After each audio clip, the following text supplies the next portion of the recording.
நிஜமாகவே கே ஆக இருக்கும் பசங்களுக்கு, அதாவது எல்லா கே பசங்களுக்கு அவங்க கேன்னு தெரிய வரதுக்கு பெரும்பாலும் 13 முதல் 16 வயசுக்குள்ளாக தான் இருக்கும். எல்லோருக்கும் அந்த வயசுல தான் தங்களோட ஓரின சேர்க்கை புரிஞ்சிக்க முடியும். சிலருக்கு இயல்பாகவே அது இருக்கும். ஒவ்வொரு ஆணையும் பார்க்கும்போது அவர்களுக்கு ஒரு ஈர்ப்பு வரும். பெண் மேலே ஒரு ஈர்ப்பு வராம, ஆண் மேலே தான் ஈர்ப்பு வரும். அதை வைத்துக்கொண்டு தான் அவர்கள் தங்களை கே என்று அடையாளப்படுத்திக் கொள்வார்கள். இன்னொரு விய வியம் என்னவென்றால், ஏற்கனவே அவருக்கு கே இருந்தாலும் அது இன்னும் தூண்டப்படாமல் இருக்கலாம். சில சூழ்நிலைகளுள் அல்லது அனுபவங்கள் மூலமாக அது தூண்டப்படும். அவருக்குத்தான் கே என்ற உணர்வு தெளிவாக வரும். எனக்கு இயல்பாகவே அது தெரிந்துவிட்டது. நான் 8ஆம் வகுப்பு படிக்கும்போது எனக்கு 13 வயது இருக்கும் போதே எனக்கு புரிந்துவிட்டது. அப்போது எனக்கு ஆண்கள் மீதான ஈர்ப்பு இருந்தது. அதனால் நான் என்னை கே என்று அடையாளப்படுத்திக் கொண்டேன். கே ஆக இருக்கும் எல்லா பசங்களுக்கும் பெரும்பாலும் அந்த வயது 13 முதல் 16 வயதுக்குள்ளே தான் இது புரிந்துவிடும். சரி, இப்போ நான் சொல்வது எல்லாமே என்னுடைய சொந்த அனுபவங்கள்தான். நான் எதையும் கட்டுக்கதையாகவோ ஸ்கிரிப்ட் எழுதி வைத்தோ சொல்லவில்லை. நான் இது ஒரு நேரடி பதிவு வீடியோ தான் செய்கிறேன். எனக்கு நடந்ததை மிகையாக்காமல், கற்பனை கலந்து பொய் சொல்லாமல், நிஜமாகவே நடந்ததை தான் சொல்கிறேன். சரி, இப்போது நான் ஒரு சம்பவத்தை சொல்கிறேன். இது நான் 10ஆம் வகுப்பு படிக்கும்போது நடந்தது. அப்போது எனக்கு 15 வயது. எங்கள் பாட்டி வீட்டில் கோயில் திருவிழாவுக்கு சென்றிருந்தேன். நாங்கள் அங்கு போயிருக்கும் போது எங்கள் ஊரில் இருந்து சுமார் 30 கிலோமீட்டர் தொலைவில் எங்கள் பாட்டி வீடு இருந்தது. அப்போது நான் பாட்டி வீட்டுக்கு கோயில் திருவிழாவுக்காக அங்கு சென்றிருந்தேன். கே ஆக இருக்கும் எல்லா பசங்களுக்கும் இது நன்றாகவே தெரியும். இப்போது மிகுந்த கூட்டமாக இருக்கும் இடத்தில் இரவு நேரத்தில் ஒரு தனி வேடிக்கை இருக்கும். அதாவது, நாம் தேடுவது புதிய புதிய ஆண்களை பார்ப்பதால், ஏற்கனவே ஆண்கள் மீதான ஈர்ப்பு இருப்பதால், இந்த இருட்டில், இந்த கூட்டத்தில் யாராவது நம்மை கட்டுக்கோப்பாக அமைதியாக இடத்திற்கு கூட்டி சென்றால், அல்லது நாம் யாரையாவது அங்கு அழைத்து சென்றால் நன்றாக இருக்கும் என்று ஒரு உணர்வு எல்லோருக்கும் வரும்.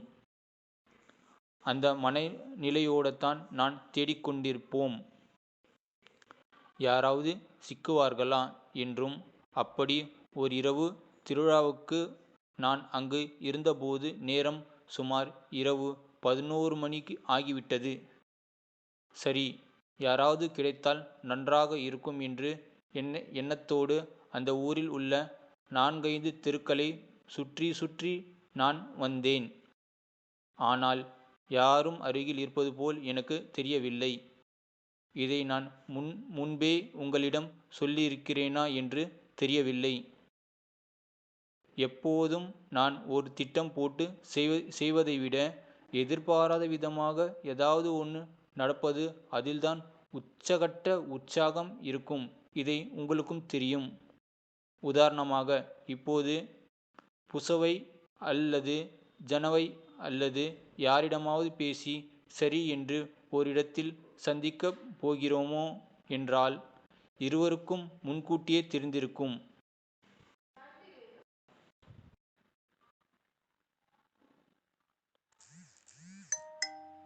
அப்படி நாம் இது வேடிக்கையாகத்தான் செய்யப்போகிறோம் என்ற வியம் இருவருக்கும் முன்கூட்டியே தெரிந்திருக்கும். அப்படி இல்லை என்றால் என்ன உற்சாகம் இருக்கப் போகிறது?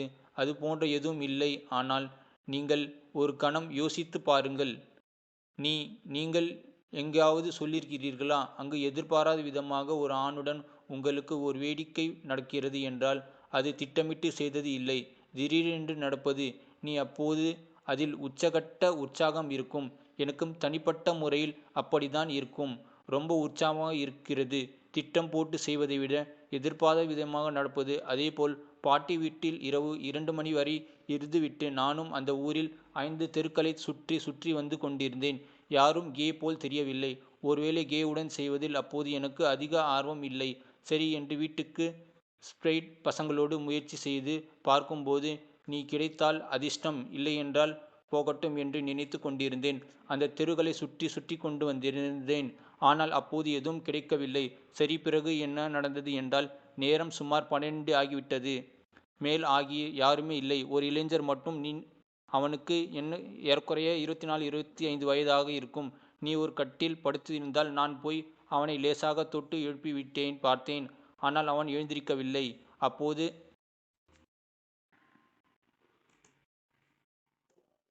குறைந்தது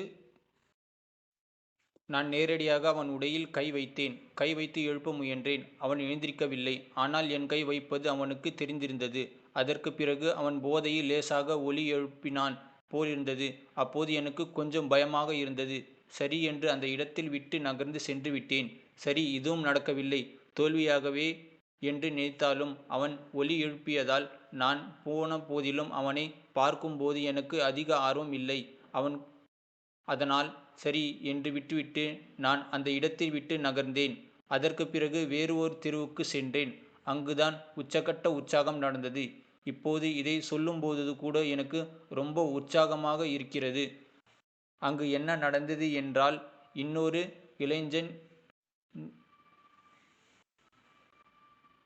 அவன் உண்மையிலேயே திருவிழா மனநிலையில் இருந்தான். அவனை பார்த்தாலே கொண்டாட உணர்வு தெரிந்துவிட்டது. அவ்வளவு அழகாக நீண்ட உடையணிந்து இருந்தான். அவன் லேசாக நிறத்தில் சட்டையை அணிந்திருந்தான்.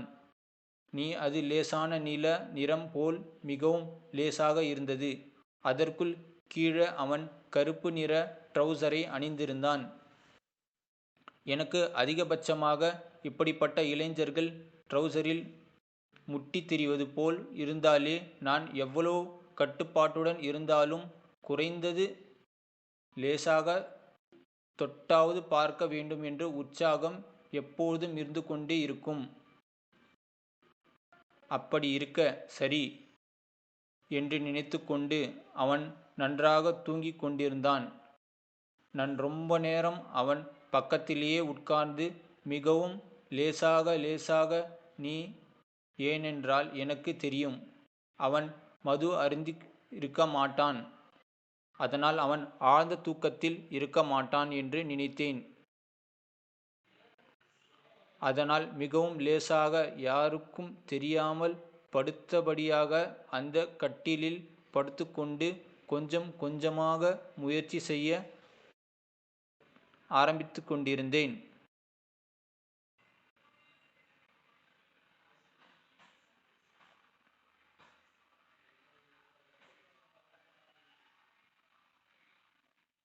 அவன் ஆழ்ந்த தூக்கத்தில் இருந்ததால் நான் என்ன செய்கிறேன் என்று அவனுக்கு தெரியவில்லை.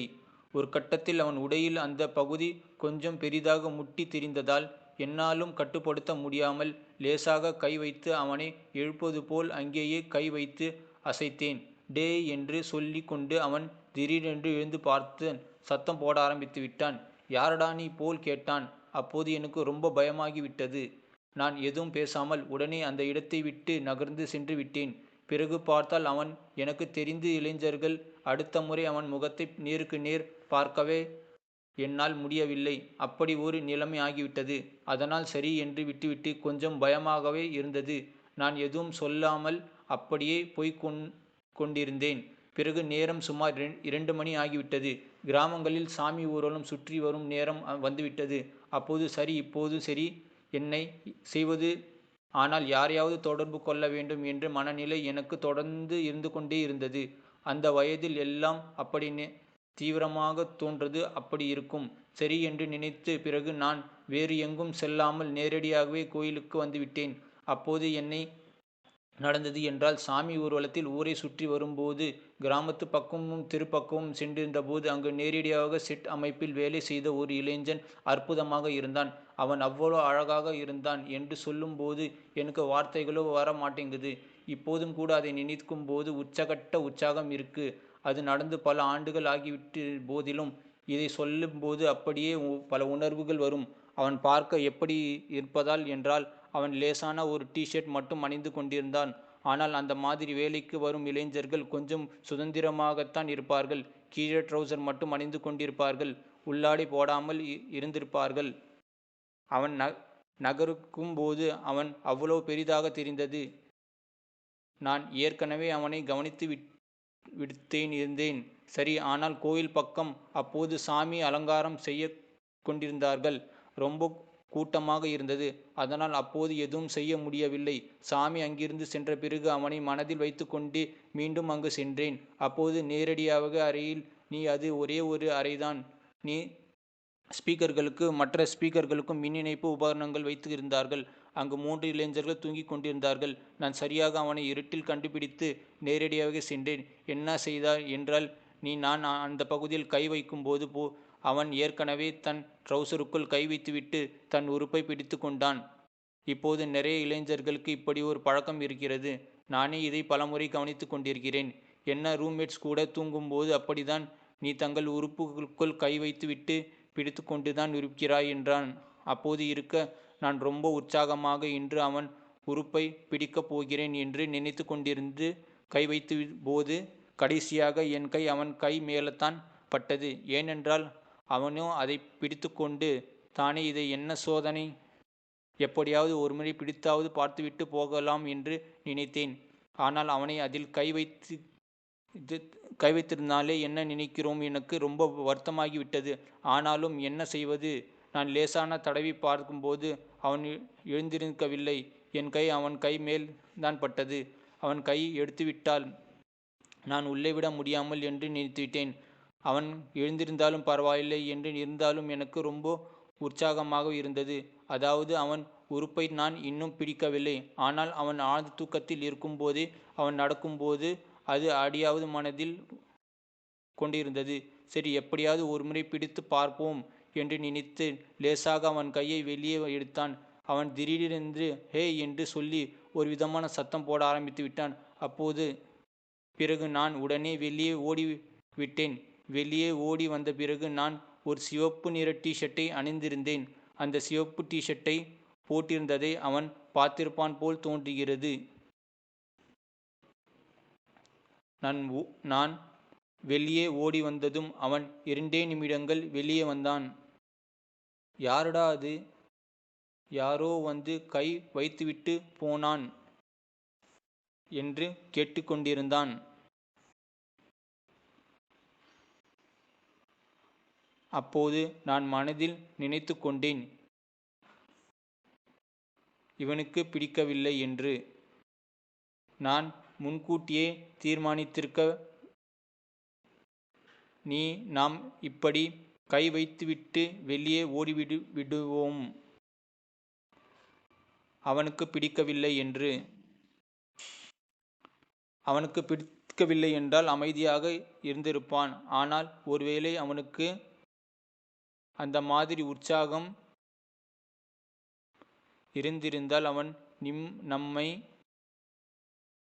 தேடுவான் என்று நினைத்திருந்தேன்.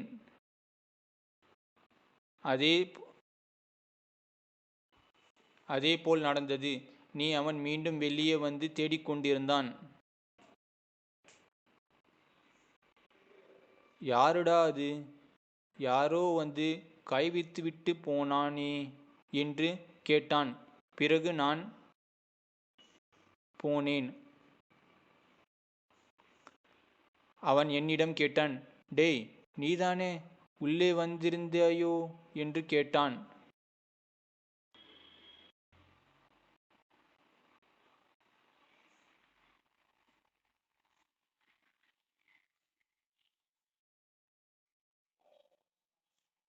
அப்போது அவன் கல்லூரி படிக்கும் வயதில் இருந்ததால் நான் இன்னும் பள்ளியில் படித்து கொண்டிருந்தேன். அவன் டே, நீதானே உள்ளே வந்தே என்று கேட்டதும் இல்லை இல்லை இல்லை, நான் வரவே இல்லை என்று சொல்லி எனக்கு ரொம்ப பயமாக இருந்தது. அதற்கு அவன், இல்லைடா, நான் தான் உன்னை பார்த்து மாதிரி இருந்தது என்றான். நான் எதுவும் பேசவில்லை. அதற்கு பிறகு அவன் என் பக்கத்தில் கொஞ்சம் நெருக்கமாக வந்தான். நெருக்கமாக வந்து அவனே லேசாக உரசுவது போல செய்தான். அப்போது எனக்கு புரிந்துவிட்டது, நீ அவனுக்கு இது பிடித்திருக்கிறது என்று. அதனால் இங்கே வேண்டாம், எனக்கு ரொம்ப பயமாக இருக்கிறது என்று நான் சொன்னேன். நாம் அருகில் உள்ள தோட்டத்திற்கு போகலாமா என்று கேட்டேன். அவனுக்கு சரி என்று சொல்லிவிட்டு என்னோடு சேர்ந்து நாங்கள் இருவரும் அந்த பக்கத்தில் இருக்கின்ற தோட்டத்திற்கு சென்றோம். அங்கு நடந்தது என்னவென்று நீ நான் முன்பே சொன்னது போலத்தான் நடந்தது. ஒரு விதத்தில் திட்டமிட்டு செய்ததை விட எதிர்பாராத விதமாக இப்படி நடப்பது, நீ அதில் ஒரு தனி உற்சாகமும் வேடிக்கையாகவும் கலந்திருக்கும். அது அற்புதமாக இருக்கும். பிறகு அங்கு சென்றதும் நான் முன்பே சொன்னது, நீ அவனை பார்க்கும்போதே அது அவ்வளவு பெரிதாக தெரிந்தது. அதை பார்த்ததும் என்னால் கட்டுப்படுத்தவே முடியவில்லை. அந்த வயதில் அவ்வளவு பெரியதை பார்த்தது அது எனக்கு முதல் முறை. போதும் போதும் என்று ஆகிவிட்டது. எப்போது வரும் என்று காத்திருப்பது போல ஆகிவிட்டது. அப்படி செய்து இறுதியில் அவன் தன் பாயாசத்தை எனக்கு கொடுத்தான். அது முதல் அனுபவம் என்றாலும் அது ரொம்ப உற்சாகமாகவும் அந்த சுவை முற்றிலும் வேறுபட்டதாகவும் இருந்தது.